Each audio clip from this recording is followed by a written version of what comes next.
Hi guys, it's Miri Carbundance, and today I thought, well, I've been creating so much content already, but only writing and not putting into a video.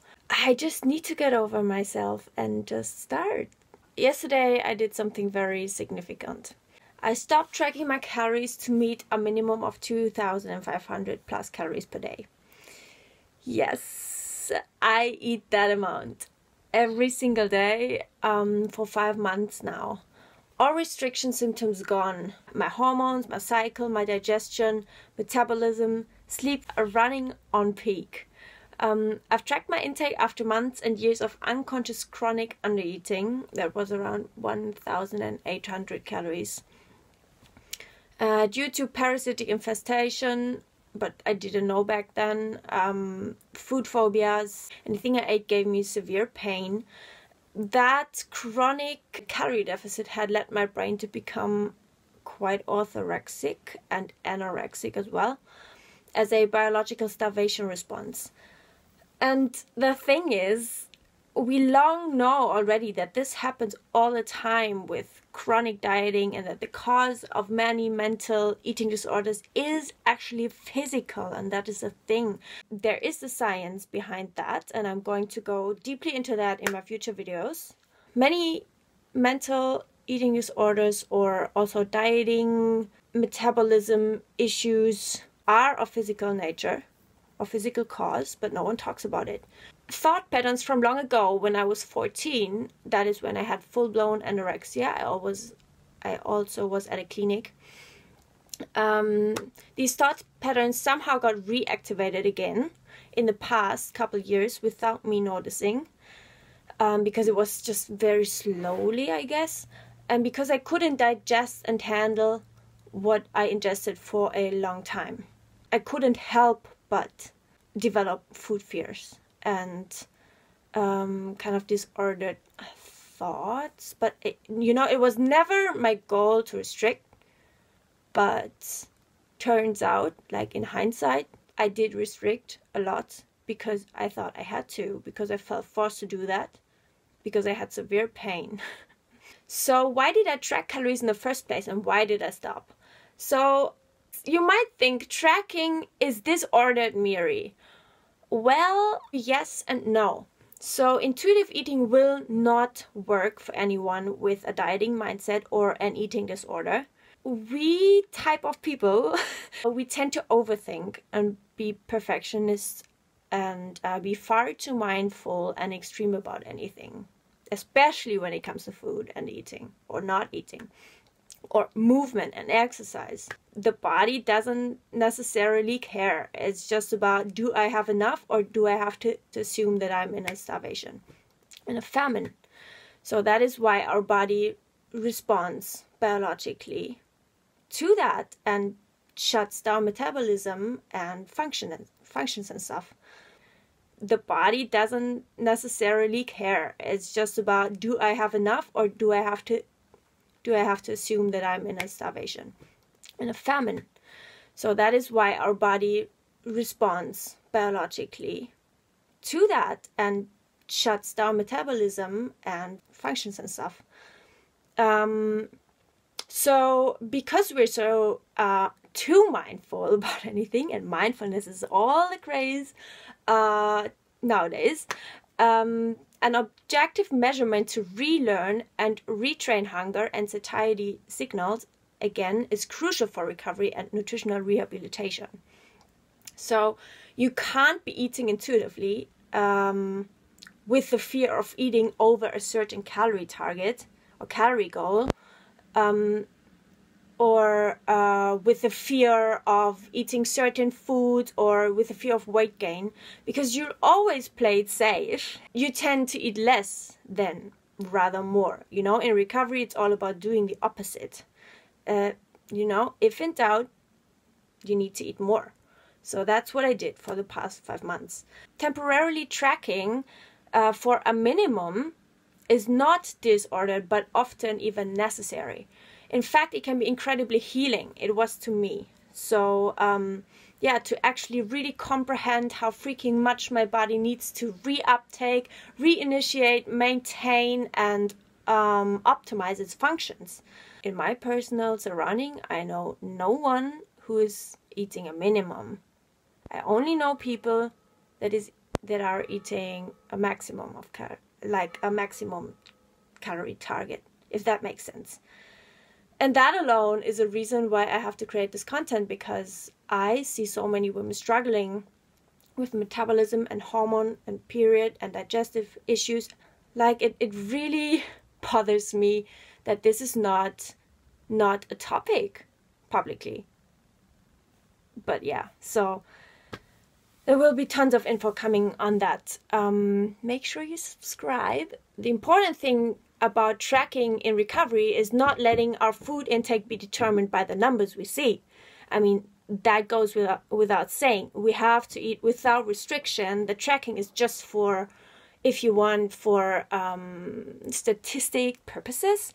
But like literally, I did it not only for myself, like to relearn all of this. Of course, that was the first thing that I had to do, to relearn how much to eat and how much I actually need, and it's so much more than I thought. Oh my gosh. The second reason was I actually wanted to kind of be a guinea pig for you guys going through similar things. I just always wondered, like, does this really work? Like the theory that I was learning about, all the science, okay, I got it, but like, how is this even possible? I can't believe it. I need someone to show me that this is true. And I would like to be a kind of evidence to someone that, yes, this is true. That what I'm talking about and going to talk about, like the metabolism recovery, it is actually true that by eating more, you are going to be healthy and your metabolism will get higher again. All your body's functions and are going to get normal again. Your digestion, your period, and everything, it all will be normal again.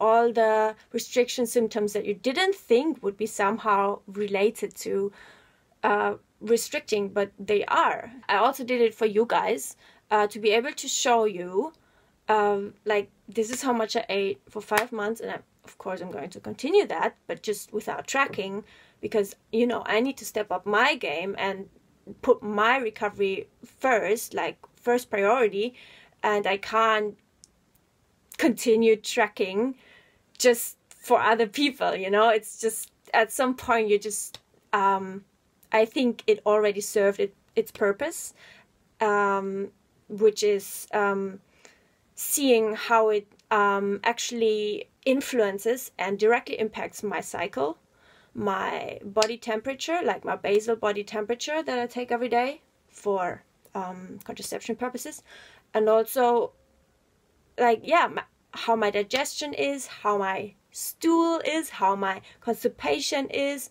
or like, you know, there's direct correlations between all of them, like between my calorie intake and all of these factors. But that's just a spoiler for now. Not being determined by the numbers, that's what I did while tracking, but always doing the opposite of what the dieting or eating disordered voices tell you. So the goal is when you can trust your body signals again, and it can trust you again.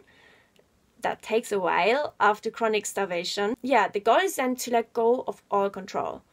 All control. That is, you know, tracking is also a kind of controlling. Like, also for me, it made me feel safe. At the beginning, it was always like, yes, I don't want to eat too less, because I actually saw how it got me there. But the fear was too big to just, you know, eat however much. Like, I did have kind of also still that fear to eat too much, because, you know, anorexic brain had gotten back on me, but I've fought it. Tracking is still, you know, kind of a little bit holding on to that control, even if it's for recovery purposes. So, but I knew my end goal would be to just let it all go. A healthy body doesn't need controlling their food intake or anything like that, or their movement or anything, or any forcing in order to be healthy and, you know, naturally slim. All of its functions can be wasteful. To let go of control is the goal, and to just surrender and then eat intuitively, but in a mindless, non-overthinking way. Because nowadays intuitive eating often gets thrown into the same basket like the mindful eating, you know, just, you know, think into yourself, am I really hungry or am I not? Like, I don't know. And then you start to overthink and, oh, maybe I didn't earn it yet. Like, I should move first. And I don't know, I don't feel so good today. And maybe I'm just thirsty, you know? It's just, it just really messes people up. Eating is so simple. It's literally just, you know, eat when you're hungry. And, you know, in the beginning, your physical and your mental hunger will be all out of whack. And for me, in the beginning, it was just mental hunger as crazy when I physically couldn't fit in anymore. Why did I stop? Because I think you have to reach a certain point, which I just said, to be able to do that in a healthy way and not slip back into a kind of relapse or something. My restriction symptoms, I got into that in future videos, which exactly they were. I went away within 1 week only. I was relieved, like, after so many years of so many ailments and physical issues. It was like a miracle to me, like, I'm not kidding. And I now know how much it takes this girl to maintain her period and digestion and cycle, and yeah, see you never again constipation, because oh my gosh, yeah, it was really bad. You can eat intuitively again when you don't have any maximum calorie target, when all that possibly matters to you is a minimum that you want to get to every day. So it takes brutal honesty from yourself to yourself. Like, really, recovery is all about being brutally honest to yourself, because you have to learn to distinguish between the voices and actually identify the eating disorder voice or the dieting culture voice and do the opposite. That's what it's about. Recovery is all about not kidding yourself. Because it's easy to kid yourself. Like, really, when you have several voices in your head, it is really easy to just give in into one voice. I knew I would get to that point, and I had to understand that it's not wrong, but the only right thing for me to track for a while, to relearn normal eating, while making sure I eat more than enough. Because the thing is, I also eat a vegan diet. I eat plant-based, not whole foods only anymore.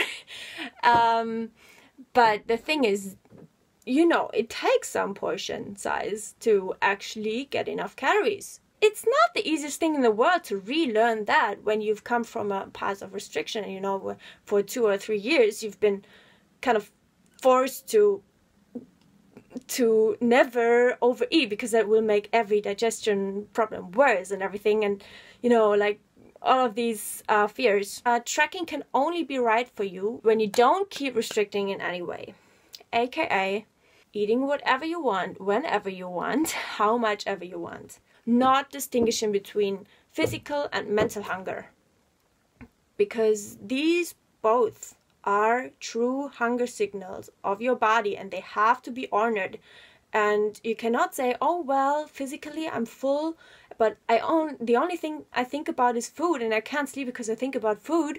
I think it's just emotional hunger, because I can't possibly be hungry because I'm physically full. And, you know, that's not how it goes. In this readjustment phase, it's so important to understand that you will have to force feed yourself to a certain extent, because you have to literally stretch your capacities to eat more food.